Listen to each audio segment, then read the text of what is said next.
ایک پیغام ہیں.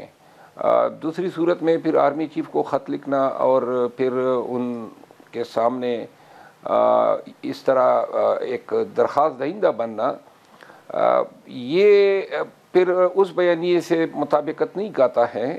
لیکن چونکہ خان صاحب کا فیصلہ ہے اور میرا خیال ہے کہ شاید یہ پارٹی میں بھی زیر بحث نہیں رہا ہے، چند دوستوں نے مشورہ دیا ہوگا، خان صاحب نے بھی مناسب سمجھا. بہرحال اس میں کباہت بھی نہیں ہے. ساتھ ہی ساتھ یہ پیغام بھی دے رہا ہے کہ خان صاحب جو ہیں آرم فورسز کو ڈسون نہیں کرتے ہیں، آرمی چیف کو ڈسون نہیں کرتے ہیں، اور ان کو جو ہے پاکستان کا آرمی چیف سمجھتے ہوئے موجودہ حالات اور معاملات میں ان کے کردار کے پس منظر میں اب ان کو ایڈریس کرتے ہیں کہ وہ اپنا کردار اس میں ادا کریں. ٹھیک ہے، لیکن مروت صاحب اب جب بھی آپ لوگوں کے اوپر، پی ٹی آئی کے اوپر کوئی الزام آپ کے سیاسی مخالفین لگاتے ہیں تو آپ ہمیشہ یہ مطالبہ کرتے ہیں کہ وہ ثبوت لے آئیں، وہ 26 نومبر کے حوالے سے ہو، الیکشن کے حوالے سے ہو، تو آپ ہمیشہ ثبوت مانگتے ہیں. اب جب آپ کی طرف سے کچھ بیانات آئے مخصوص نشستوں کے حوالے سے، تو اس حوالے سے پارٹی نے بھی، آپ ہی کی پارٹی نے مخالفت بھی کی اور کہا کہ مروت صاحب پھر ثبوت دکھائیں کہ کس کس کو نوازا گیا ہے مخصوص نشستوں پر، جو خواتین کے حوالے سے آپ نے بات کی تھی. تو آپ سمجھتے ہیں کہ آپ کے پاس ثبوت ہیں؟ میرا خیال ہے کہ میں نے جو بیان دیا تھا وہ بیان یہ تھا کہ پارٹی میں جن لوگوں نے قربانیاں دی ہیں، خصوصاً ورکرز یا بالخصوص وہ خاندان جن کے افراد جو ہیں مختلف واقعات میں شہید ہوئے، تو شہداء کے لواحقین کا حق بنتا ہے کہ مخصوص نشستوں پہ سینٹ میں یا دیگر جو مناصب ہیں ایسے خاندانوں کو ایکوموڈیٹ کیا جائے. لیکن کوئی بھی جتنی بھی نامینیشن آئی ہیں اس میں ورکرز کا کوئی حصہ نہیں ہے. اس پہ تو میں کنفرم بات کرتا ہوں، ورنہ اگر کوئی کہتا ہے کہ ورکر کوئی حصہ سے نوازا گیا ہے تو بتا دیں کہ کون سے ورکر. عموماً جو یہ کس کا ہے فیصلہ ہے مروت صاحب؟ دیکھیے یہ فیصلہ خان صاحب کے نہیں ہے، کیونکہ مجھے علم ہے کہ کس طرح نام ڈلوائے جاتے ہیں. میرے سامنے یہ سارے پروسیس ہوئے ہیں، لابنگ ہوتی ہے اور طریقہ کار جو وضع کیا جاتا ہے. خان صاحب تو جتنے ہمارے الیکٹڈ ایم این اے تھے اس میں 10% کو جانتے ہیں، 90% تو وہ ایم این ایز کو بھی نہیں جانتے ہیں. تو یوں جو ہے تو مروت صاحب ہم یہ کہہ سکتے ہیں کہ 90% جو خان صاحب کو نہیں جانتے وہ شاید خان صاحب کی مرضی سے پارلیمنٹ کے اندر نہیں بیٹھے ہوئے. نہیں، مرضی تو نہیں ہوتی ہے. خان صاحب جو ہیں سفارشات جو پارٹی کی ہوتی ہیں نیشنل اسمبلی یا پروونشل اسمبلی میں جو طریقہ کار یا میکینزم ہے وہ ریجن سے ریکمنڈیشن آتی ہے صوبے کے پاس، صوبہ مرکز کو بھیجتا ہے. لیکن یہ ریکمنڈیشن کے بعد بعض نشستوں پہ لوگوں کی سفارشات کو خان صاحب کے ذریعے ویٹو کروایا گیا. یہاں پہ جو ہیں پھر جو ضوابط ہے یا طریقہ کار ہیں اس کو بالا چاک رکھ کے تو مروت صاحب کوئی آپ ایک آدھا نام بتائیں گے کہ وہ کون سے لوگ ہیں؟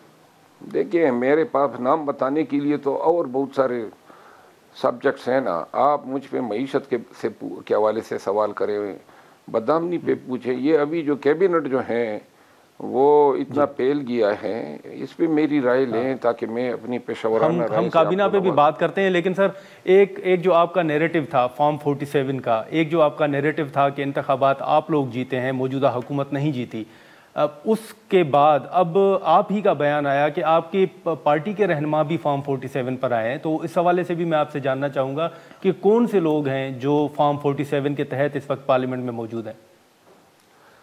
میں نے اپنی پارٹی کا بالخصوص ذکر نہیں کیا ہے. میں نے کہا اپوزیشن بینچوں پہ بھی 47 کے لوگ بیٹھے ہیں اور یہ تو سب کو معلوم ہے. عمر ایوب خان کو بھی معلوم ہے کہ اپوزیشن بینچز پہ ویسے غور صاحب کو علم ہے، حتیٰ کہ وزیر اعظم پاکستان شہباز شریف صاحب کو علم ہے.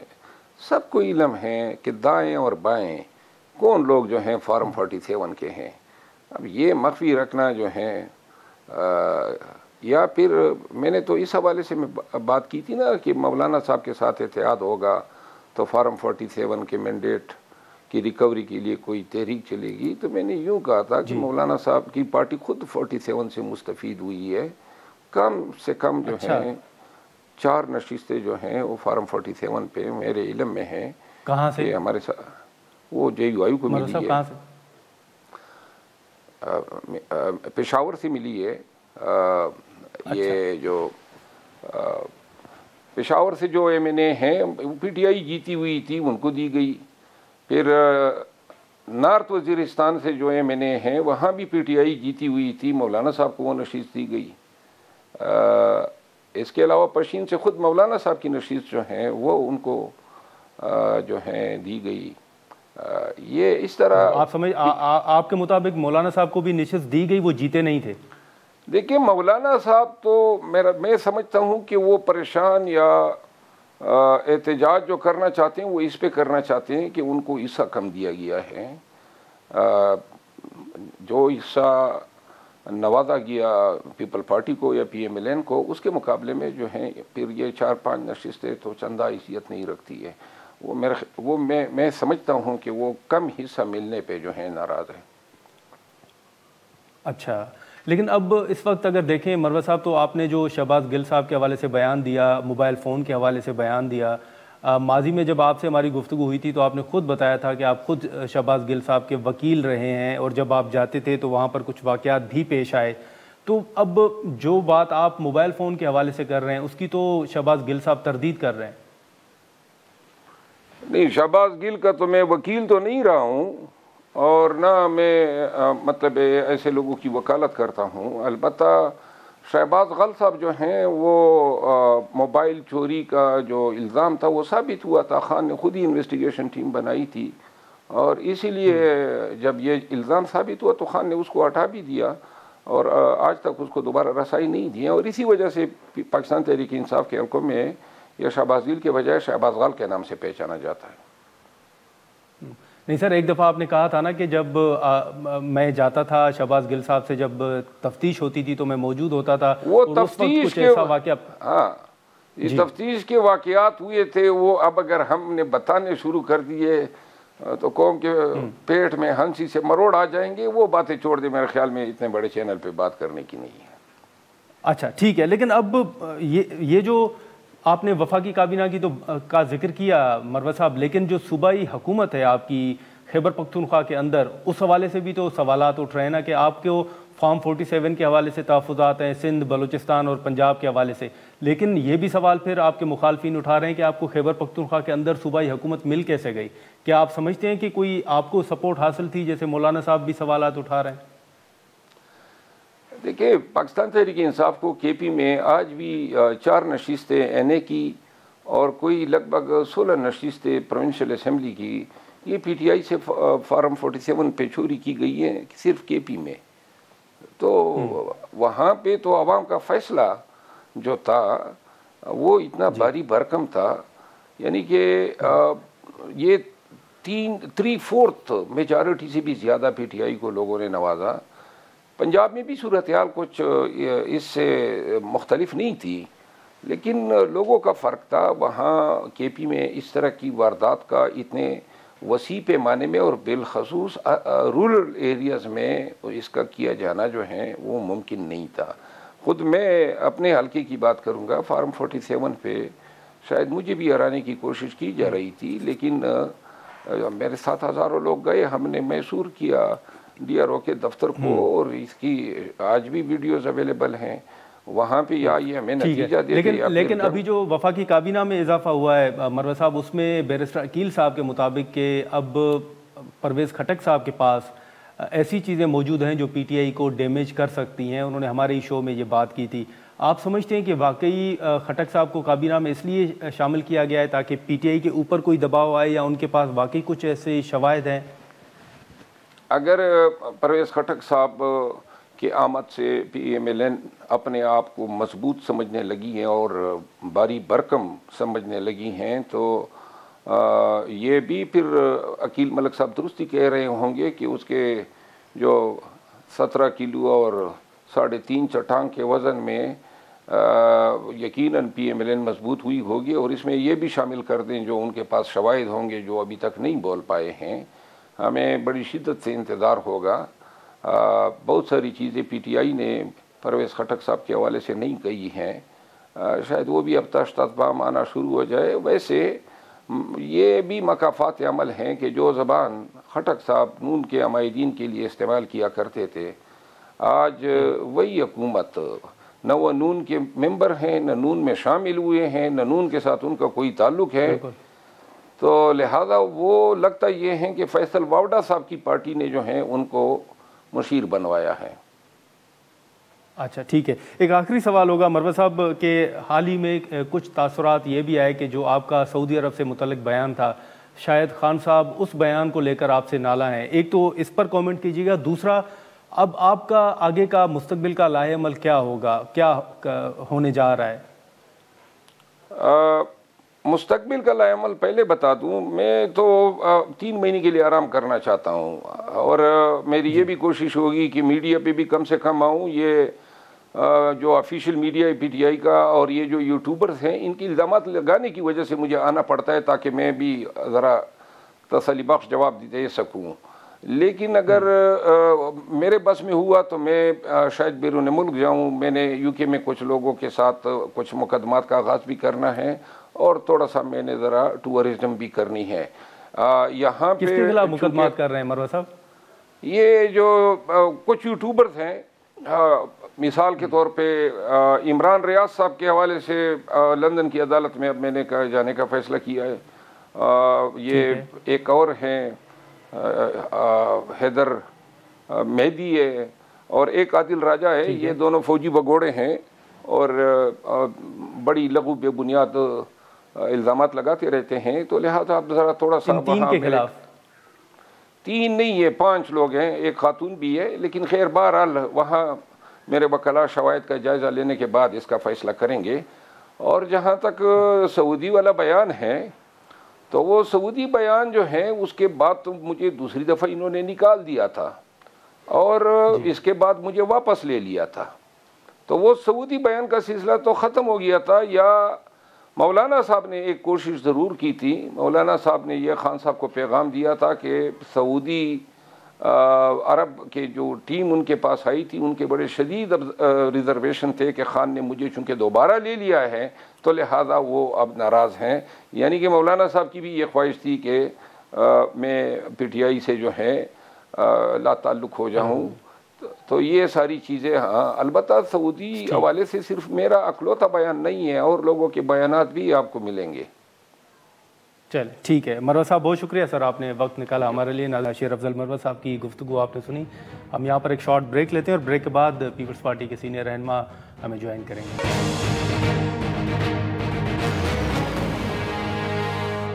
پروگرام میں ایک بار پھر خوش آمدید ناظرین. شیر افضل مروت صاحب کی گفتگو آپ نے سنی. اب جو کابینہ میں توسیع کا فیصلہ ہو، یا جو پاکستان پیپلز پارٹی کے ساتھ مسلم لیگ نون نے معاہدہ کیا تھا، اس معاہدے پر عمل درآمد کا معاملہ ہو، اس حوالے سے پاکستان پیپلز پارٹی کے تحفظات جو ہیں وہ آپ کے سامنے ہیں. پیپلز پارٹی کے سینئر رہنما علی موسیٰ گیلانی صاحب ہمارے ساتھ موجود ہیں، ہم ان سے گفتگو کریں گے. بہت شکریہ گیلانی صاحب وقت نکالنے کا. یہ بتائیے گا سب سے پہلے کہ جو مسلم لیگ نون کے ساتھ آپ کا معاہدہ ہوا تھا، ابھی تک اس پر عمل درآمد نہیں ہوا. اب یہ بھی چیزیں سامنے آ رہی ہیں کہ شاید بجٹ آنے والا ہے، تو پیپلز پارٹی اس بجٹ میں ووٹ نہ دینے کے آپشن پر بھی غور کر رہی ہے. آپ سمجھتے ہیں کہ پیپلز پارٹی اس طرف جائے گی کہ حکومت کو بجٹ میں ووٹ نہ دیا جائے؟ دیکھیں، یہ تو پارٹی کی عادت فیصلہ کرے گی کہ انہوں نے کیا کرنا ہے. اس کے اوپر کوئی ابھی حتمی فیصلہ نہیں ہوا. زرداری صاحب جب لاہور آئے تھے تو انہوں نے یہ بتایا تھا کہ یہ انہوں نے ان کو اظہار کیا اس بات کا کہ مجھے معلوم ہے کہ یہاں پر ہمارے معاہدے پر عمل درآمد نہیں ہو رہا، اور پنجاب میں کافی ایڈمنسٹریشن کے حوالے سے مشکلات کا سامنا کرنا پڑ رہا ہے پنجاب کی پارٹی کو. لیکن حکومت کے ساتھ ہم نے رہنا ہے، ہم نے حکومت کو جو سپورٹ ہے وہ جاری رکھنی ہے. لیکن اس کے اوپر ابھی حتمی فیصلہ جو پارٹی کی سی میٹنگ ہوگی اس پہ دوبارہ بھی ریس کیا جائے گا اور ہوگا. تب تک تو ہم اس پر کوئی بات نہیں کر سکتے. لیکن گیلانی صاحب، یہ جو پنجاب کے اندر آپ کے تحفظات ہیں، آپ کیا سمجھتے ہیں کہ آپ کو وہاں پر اسپیس وزیر اعلیٰ صاحب کی صاحبہ کی طرف سے نہیں دیا جا رہا؟ وہاں پر کوئی ایڈمنسٹریٹو ایشوز ہیں، یا وہاں پر خاص طور پر پیپلز پارٹی کو ایشوز کن نکات پر ہیں اور کہاں کہاں پیش آ رہے ہیں؟ دیکھیں، ہم یہ چاہتے ہیں کہ جہاں پر ڈیولپمنٹ کا ایشو ہو وہاں پر ڈیولپمنٹ میں ہمارے ساتھ مشاورت کی جائے. جیسے کہ میجر پروجیکٹس یہ لانچ کر رہے ہیں تو اس میں ہماری انپٹ ہونی چاہیے. جو کہ ہماری تجاویز ہے اس کو بھی میجر، ایک تو جو چھوٹے موٹے فنڈ ہیں وہ تو مل ہی رہے ہیں، جیسے ایم این ایز کو اور ایم پیز کو ملتے ہیں فنڈ، وہ تو فنڈ سب کو ایک برابر یکساں مل رہے ہیں. لیکن جو مین ایشو ہے، جو میجر ڈیولپمنٹ پروجیکٹس ہیں جیسے کہ اے ڈی پی کی اسکیمز ہوں، اس کے اندر ہم چاہتے ہیں کہ ہمارے ساتھ مشاورت کی جائے، اور جو بڑے اضلاع ہیں اس کے اندر، جیسے خاص طور پر ساؤتھ کے اندر جو اضلاع ہیں، ساؤتھ کے اندر جو معاملات ہیں، چاہے وہ کریڈٹ کالج کا معاملہ پھنسا ہوا ہے جس کو ہم جو گیلانی صاحب کے دور سے چل رہا ہے، ہم کوشش کر رہے ہیں کہ اس کے اندر فنڈنگ ہونی چاہیے. لیکن گیلانی صاحب، آپ کو یاد ہوگا کہ جو جنوبی پنجاب صوبے کے حوالے سے ایک نیریٹو تھا، وہ پاکستان پیپلز پارٹی کی ترجیحات میں بھی شامل تھا، ماضی میں اس پر گفتگو بھی ہوتی رہی ہے. اب اگر ہم بات کریں تو آپ وفاقی حکومت کے اتحادی ہیں، چیئرمین سینٹ آپ کے ہیں، صدر مملکت آپ کے ہیں، گورنرز آپ کے ہیں. آپ سمجھتے ہیں کہ یہ جو جنوبی پنجاب کے حوالے سے پہلے پیپلز پارٹی کا موقف تھا، اب پیپلز پارٹی اس پر کوئی کام کر رہی ہے یا کرے گی؟ دیکھیں، میں آپ کو ایک بات واضح کر دوں. یہاں پر جب یہ بات سامنے آتی ہے کہ صدر مملکت آپ کے ہیں، چیئرمین سینٹ آپ کے پاس ہے، گورنرز آپ کے پاس ہیں، تو میں آپ کو یہ بات بتا دوں کہ ان کا ایڈمنسٹریٹو رول نہیں ہوتا ہے. یہ کانسٹیٹیوشنل پوسٹ ہے، جی اور اس کے اندر جو ایڈمنسٹریشن کا ایشو ہے، ایڈمنسٹریٹو پاور ان کے پاس نہیں ہے according to the constitution of Pakistan. تو یہاں پر یہ دو چیزیں میں کلیئر کرتا جاؤں. جہاں پر پیپلز پارٹی ان رول کے اندر جی اپنا کردار ادا کر سکتی ہے وہ کرتی جا رہی ہے. جنوبی پنجاب صوبہ پاکستان پیپلز پارٹی کے لیے بڑا اہم ہے، اور اس کی آواز ہم نے جنوبی پنجاب سے بھی اٹھائی ہے. اور میں آپ کو اس بات کی یقین دہانی دلانا چاہتا ہوں کہ پیپلز پارٹی اپنے اس موقف سے نہیں ہٹے گی. اور میں سمجھتا ہوں کہ جو صوبے ہیں، اب حکومت کو اور جتنے بھی اس ملک کے اندر جو لوگ جن کی سوچ اس ملک کے اندر بہتری کے لیے ہے، وہ یہ سمجھتے ہیں کہ پنجاب ایک اتنا بڑا صوبہ ہے، اس کو آپ اس رن نہیں کر سکتے ایک ہی یونٹ کے ساتھ. تو مجھے ان کو بھی یہ سمجھ آ گئی ہے کہ پنجاب کے اندر جنوبی پنجاب صوبے کی بہت زیادہ ضرورت ہے. ٹھیک ہے. لیکن اب یہ جو اگر پی ٹی آئی کی بات کریں سر، وہ تو حکومت کے خلاف گیلانی صاحب آنے والے دنوں میں تحریک چلانے جا رہے ہیں. حال ہی میں ہم نے دیکھا کہ مذاکرات ہوئے تھے، مولانا صاحب کو ابھی بھی وہ انگیج کر رہے ہیں. اب خان صاحب کی طرف سے پہلے خطوط لکھے گئے، اب ٹائم میگزین میں آرٹیکل بھی لکھا ہے انہوں نے کہ وہ امریکہ کو اور عالمی برادری کو انہوں نے کہا ہے کہ وہ نوٹس لیں ان چیزوں کا. آپ سمجھتے ہیں کہ ان خطوط کا، ان آرٹیکلز کا کوئی اثر پڑے گا، کوئی دباؤ آئے گا پاکستان کے اوپر؟ دیکھیں، ڈپلومیٹکلی ظاہری بات ہے، ہر ملک بیان دے گا، دیتا بھی رہتا ہے، لیکن اس کی کوئی اتنی ویلیو اب نہیں رہے گی. اس کی وجہ یہ ہے کہ ملک اب ٹو ایچ اٹس اون ہے. اب ہر ملک جو ہے وہ اپنی اس کی اپنی پالیسی ہے، اس کی اپنی سوورینٹی ہے، اور ہم بالکل بھی امریکہ کو ایبسولوٹلی نو ہی کہیں گے.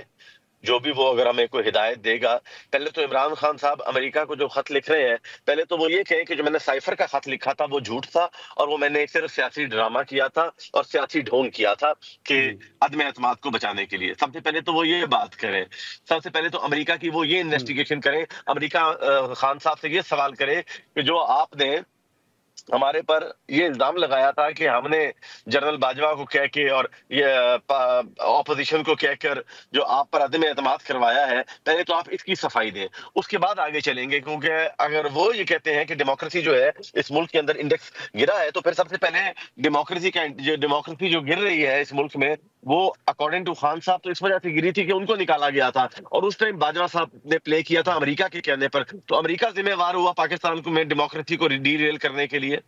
تو انہوں نے تو ڈائریکٹ الزام امریکہ پہ لگایا تھا، اور آج اسی امریکہ کے پاس یہ جا رہے ٹھیک ہیں. ہے. سب سے پہلے تو یہ اس بیان کو اپنے آپ سے کلیئر کریں کہ یہ بتائیں کہ وہ جو چیز تھی وہ کیا ہوا تھا. وہ صرف اس سے پہلے ریٹریکٹ کریں، اس کے بعد ٹائمز میگزین میں آرٹیکل لکھیں، اور ایک جو ہے وہ معافی نامہ امریکہ کو بھیجیں. امریکہ ان کو معاف کر دے تو کر دے، پاکستان تو اپنے قانون کے تحت ان کے ساتھ کارروائی کرے گا.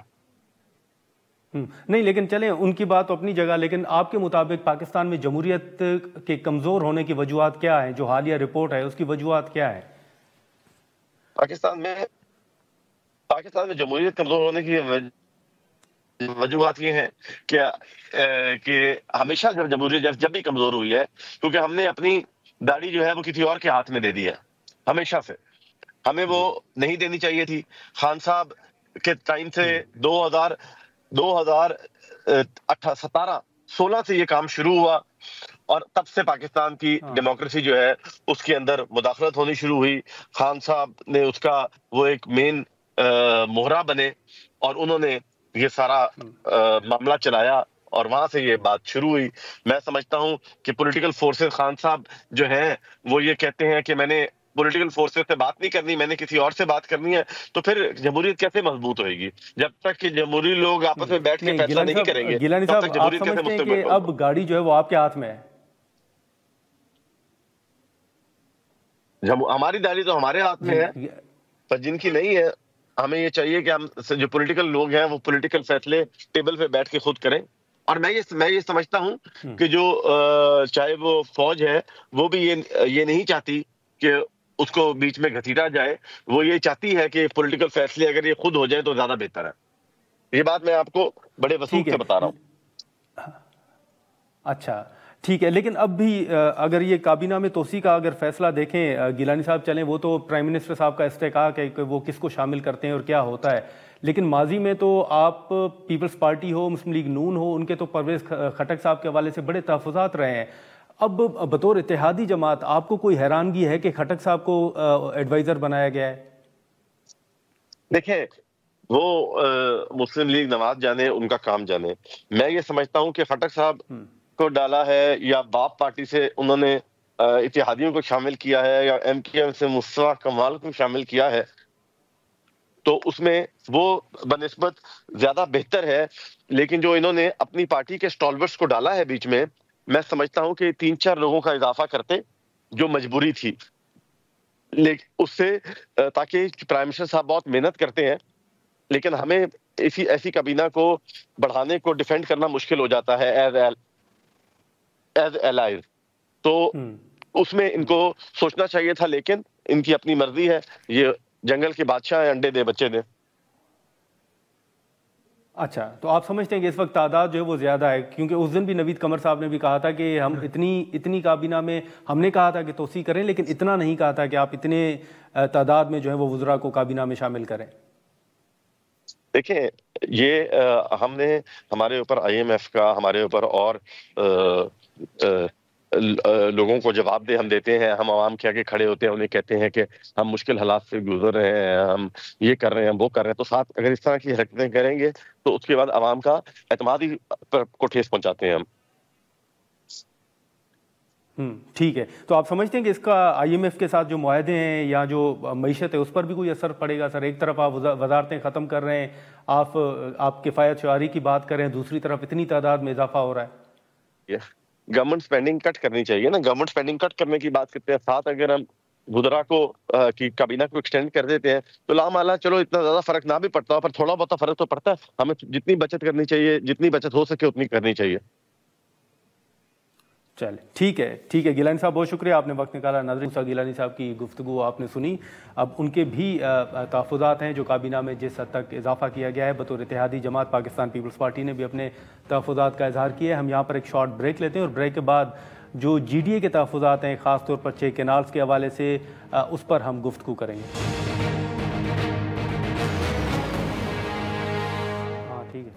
پروگرام میں ایک بار پھر خوش آمدید. ناظرین, اس وقت جو ہم نے سیاست کے حوالے سے خاص طور پر کابینہ اور پی ٹی آئی کے جو تحفظات تھے اس حوالے سے ہم نے بات کی, لیکن جو جی ڈی اے کی جانب سے اگر ہم بات کریں, جو پاکستان تحریک انصاف کے ساتھ یا اپوزیشن الائنس کے ساتھ ان کی بات چیت ہو رہی ہے, پاکستان تحریک انصاف یا اپوزیشن الائنس کی اگر ہم بات کریں تو وہ حکومت کے خلاف جو تحریک چلانے جا رہے ہیں اس پر جی ڈی اے کو بھی اعتماد میں لیا جا رہا ہے. جو سندھ کے اندر 6 کینالز کی بات کی جا رہی ہے اس پر بھی اعتماد میں لیا جا رہا ہے یا اس پر بھی مشاورت ہو رہی ہے, تو کیا G D A opposition alliance کا ساتھ دے گی حکومت کے خلاف اگر رمضان کے بعد کوئی تحریک چلائی جا رہی ہے تو اس حوالے سے؟ اور دوسرا, حال ہی میں جو اپوزیشن الائنس نے سندھ کا دورہ کیا تھا اس میں جی ڈی اے کے قیادت کے ساتھ کیا بات چیت ہوئی تھی اور جی ڈی اے نے کیا جواب دیا ہے, اس پر ہم گفتگو کریں گے. مرکزی صدر اور دریا بچاؤ تحریک کے کنوینئر ہیں سید زین شاہ صاحب ہمارے ساتھ موجود ہیں.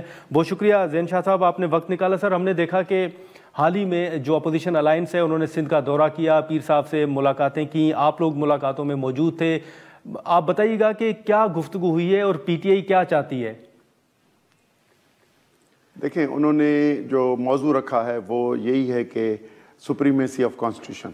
ٹھیک ہے. اور سپریمیسی کانسٹیٹیوشن کیوں رکھا ہے؟ کیونکہ وہ ختم ہو گئی ہے. سپریمیسی آف کانسٹیٹیوشن اس کی 26ویں ترمیم کے بعد تو کورٹس بھی گم ہو گئی ہیں. شفاف الیکشن خود معاملہ ہو گیا ہے کہ ملک میں ہوں گے یا نہیں ہوں گے، لیکن ورسٹ جو ہوئے ہیں الیکشنز وہ 8 فروری کو ہوئے.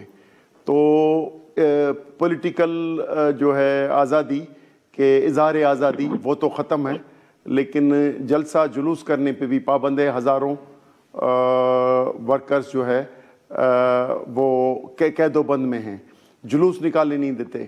تو یہاں تک بنیادی جو ہمارے انسانی حقوق ہیں یا شہری کے حقوق ہیں سیاست کے، وہ سارے سلب ہیں. دوسرا کہ جو ایجنڈا ہے اسپیشلی انہوں نے کہا ہے کہ جو سپریمیسی اور خصوصاً اسٹیبلشمنٹ کا جو قبضہ ہے اس کو ونس فار آل ہمیں چیلنج کرنا پڑے گا، ورنہ یہ جو مختلف اوقات میں تبدیلی حکومت ہوتی ہے، پارٹیوں کے نام اور ایکٹرز تبدیل ہوتے ہیں، پولیٹیکل ایکٹرز، لیکن پاور وہی اسٹیبلشمنٹ کے پاس رہتا ہے. تو ان کے لیے پبلک کے لیے انہوں نے ایجنڈا رکھی ہے کہ بھائی ہم یہ سپریمیسی آف کانسٹیٹیوشن اس کے لیے تحریک چلا کے اور ہم ایسا ماحول سازگار کریں کہ ان کی فرمائش پہ الیکشنز نہ ہوں اور شفاف الیکشنز اسی سال ہوں. صاحب یہ بھی بتائیے گا کہ ایک تاثر یہ بھی دیا جا رہا ہے کہ جب اپوزیشن الائنس نے سندھ کا دورہ کیا اور آپ لوگوں کے ساتھ ملاقات کرنے کی کوشش کی تو شاید آپ لوگوں کے اوپر بھی دباؤ تھا کہ آپ اپوزیشن الائنس کے ساتھ ملاقات نہ کریں. آپ سمجھتے ہیں کہ یہ تاثر درست ہے؟ یہ ہمیں بھی انفارمیشن آئی اچھا کہ یہ تاثر درست ہے کہ ہوئی، لیکن ہم پہ کوئی ایسا زور نہیں تھا. لیکن بات یہ آپ کی درست ہے. کافی حلقوں سے جو ہمیں ملے انہوں نے پرائیویٹلی ہمیں بتایا کہ ہمیں کہا گیا کہ میٹنگز میں نہ جائیں. ٹھیک ہے. لیکن شاہ صاحب جیسے آپ نے ذکر کیا کہ انتخابات کے حوالے سے یا جو ایجنڈے کے حوالے سے آپ نے بات کی، اب اس میں تو پاکستان تحریک انصاف کے انتخابات کے حوالے سے جو تحفظات ہیں وہ سندھ کے حوالے سے تو بہت کم ہیں. اگر وہ سندھ کے حوالے سے بات بھی کرتے ہیں تو صرف کراچی کی حد تک ہی وہ بات کرتے ہیں. آپ سمجھتے ہیں کہ ان کے تحفظات سندھ کے حوالے سے بھی ہیں؟ سندھ کے اندر بھی کوئی انتخابات کے حوالے سے اس حد تک خرابیاں ہیں جس طرح وہ دیگر صوبوں کے حوالے سے بات کرتے ہیں؟ یقیناً الیکشن کا ایک معاملہ ہے اور الیکشن جال سازی، موبائل فون نیٹ ورکنگ بند کر کے اور ڈپٹی کمشنر اور اسسٹنٹ کمشنرز کے معرفت الیکشنز کرائے گئے. جوڈیشری کا کوئی رول نہیں تھا.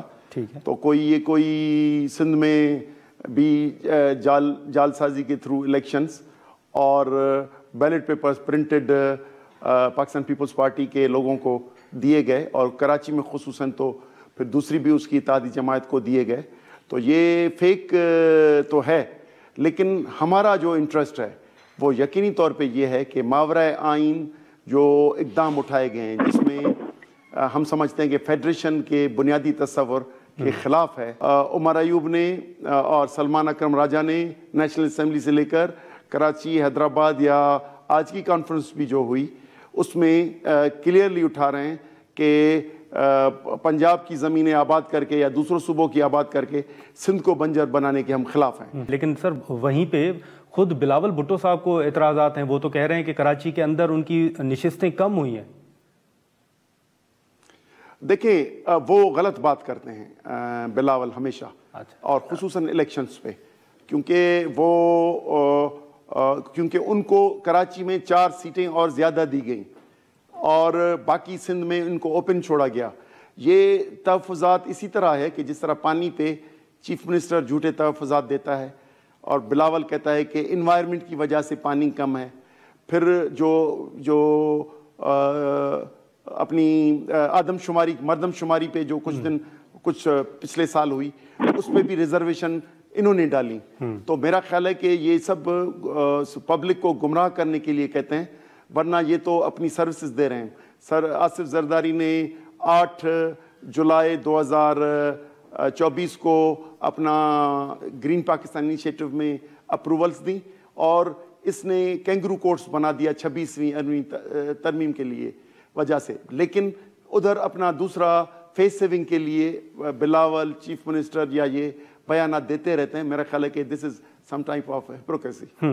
ٹھیک ہے، لیکن شاید جس الائنس کے ساتھ آپ کی گفتگو ہو رہی ہے یا سندھ کے اندر آپ کی ملاقاتیں بھی ہوئیں، آپ نے یہاں اسلام آباد میں جو کانفرنس ہوئی اس میں بھی شرکت کی، اب وہ الائنس حکومت کے خلاف رمضان کے بعد جو ہے وہ تحریک چلانے کا بھی ایک فیصلہ کر چکا ہے اور شاید دیگر جماعتوں کو بھی اعتماد میں لیا جا رہا ہے. تو اس حوالے سے جی ڈی اے کی یا خصوصی طور پر آپ کی کیا حکمت عملی ہوگی؟ کیا اگر الائنس حکومت کے خلاف تحریک چلاتا ہے تو پھر آپ اس تحریک کا حصہ بنیں گے؟ دیکھیں وہ آئے اور ہمارے پیر صاحب نے، ہم گرینڈ ڈیموکریٹک الائنس میں الیکشن سے ہیں جی، تو انہوں نے ان کو ویلکم کیا، لیکن ایک کمیٹی بنی ہے. وہ کمیٹی تفصیلات طے کرے گی. 4 رکنی کمیٹی ہے، میں بھی اس کا ممبر ہوں. ٹھیک ہے. وہ پی ٹی آئی کے وفد سے ڈیٹیلز طے کریں گی، کیونکہ پوائنٹس ایک دوسرا کہ ہمیں کس طریقے سے چلنا ہے، کیونکہ ہم پرام سیاسی جدوجہد کے حامی ہیں. کچھ جگہوں پہ ہم نے دیکھا ہے دوسری پارٹیاں پرتشدد کی طرف بھی جاتی ہیں. تو ہم اپنے طریقہ ایجیٹیشن اور نقطہ، کیونکہ ہمارے یہاں سندھ میں اہم نقطہ پانی کا ہے، اگر ان کو کلیئرلی ایڈریس کیا گیا تو یقیناً طور پہ ہم پاکستان میں کانسٹیٹیوشنل ڈیموکریسی کے کانسٹیٹیوشنل سپریمیسی، آزاد الیکشنز اور سیاسی قیدیوں کی آزادی، ان سب کے لیے جدوجہد کریں گے اگر پانی کے ایشو کو ایڈریس کیا گیا پراپر. ناظرین یہاں پر ایک شارٹ بریک لیتے ہیں اور بریک کے بعد یہیں سے گفتگو کو آگے بڑھاتے ہیں.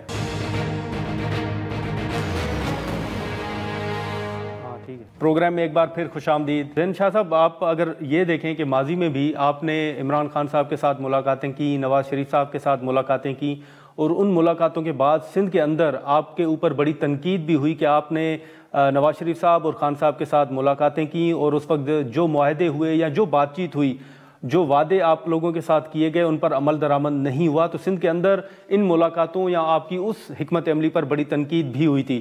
اب جو آپ کی ملاقاتیں ہو رہی ہیں یا جو باتیں ہو رہی ہیں، کیا آپ کو یقین دہانی کروائی گئی ہے کہ ماضی کی طرح کوئی وعدہ خلافی نہیں ہوگی، وہ ان وعدوں سے پیچھے نہیں ہٹیں گے؟ کوئی اس حوالے سے آپ نے ان سے یقین دہانی مانگی ہے کہ وہ ان تمام چیزوں پر، وہ چاہے کینالز کا ایشو ہو یا دیگر ایشوز ہوں، وہ آپ کے ساتھ کھڑے رہیں گے؟